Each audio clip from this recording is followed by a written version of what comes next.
The gentle hum of the classroom faded into the background as Mr. Harrison's calm voice cut through the afternoon haze. He approached John, whose head rested against the cool wood of his desk, eyes drifting closed, lost somewhere far beyond the lesson on quadratic equations. The soft melody of a keyboard piece played quietly from the corner, but it seemed lost on the sleeping boy. "John," Mr. Harrison said softly, his tone gentle but firm, carrying just enough volume to rouse him without embarrassing him in front of his classmates. "It looks like your focus has been slipping lately. You seem quite distant, falling asleep in class more often than usual. Is everything all right?" John's eyes fluttered open, blinking owlishly against the classroom light. A wave of guilt washed over him, his cheeks flushing slightly. He mumbled, "I'm sorry, teacher." Mr. Harrison waited patiently for the blush to subside. "Perhaps you're not getting enough rest? What time did you happen to turn in last night?" "Midnight, sir," John confessed, his voice barely a whisper. "Oh, no," Mr. Harrison sighed softly, a slight frown creasing his brow. "Midnight? And what, may I ask, kept you so engaged until the late hour?" I was playing a computer game," John admitted, avoiding eye contact, tracing patterns on the desk with his finger. Mr. Harrison let out a quiet, understanding chuckle. "Ah, John. Was it a game that captured your attention so thoroughly? Do you find yourself playing computer games that late every single day?" "Almost every day, sir," John admitted, his gaze fixed resolutely on his sketching finger. "Time just flies when I'm playing. I don't even realize how late it gets." Mr. Harrison nodded slowly, his expression thoughtful. He walked over to stand beside John's desk, the soft music seeming to pause in respect for their quiet conversation. Time indeed flies when one is engrossed. It's a challenge many face in this digital age. "So, what do you think you should do about it, John?" John pondered, his brow furrowed, searching for a solution he hadn't yet found.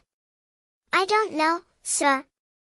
I try to stop, but—" "Why don't you try this?" Mr. Harrison suggested, his voice gentle but clear.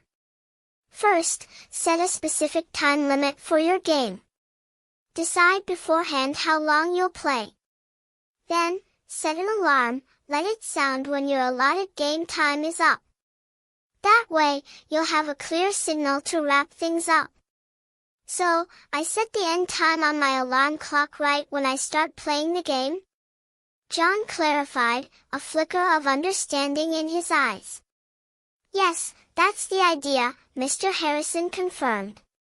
"I think using your watch or your phone might be even more convenient than a traditional alarm clock for this purpose. You have it with you all the time."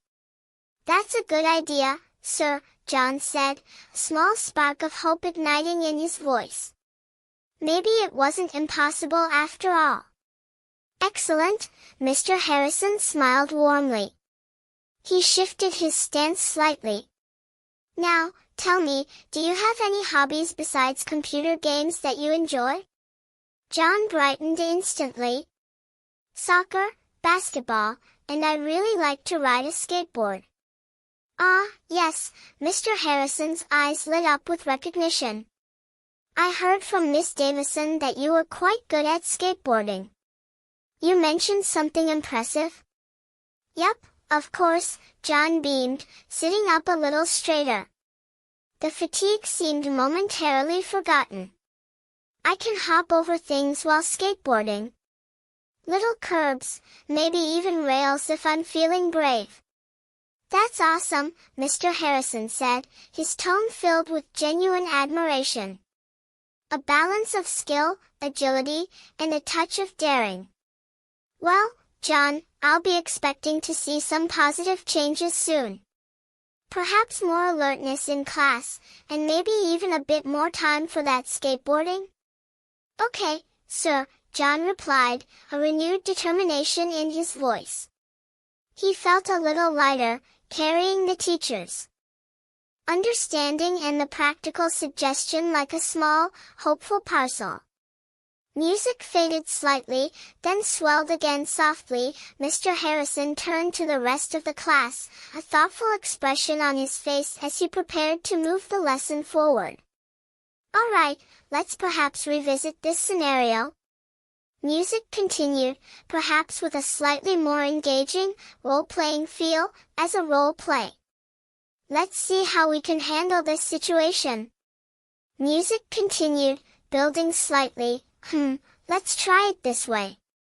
Music continued, perhaps with a pause for effect. "Yes, you,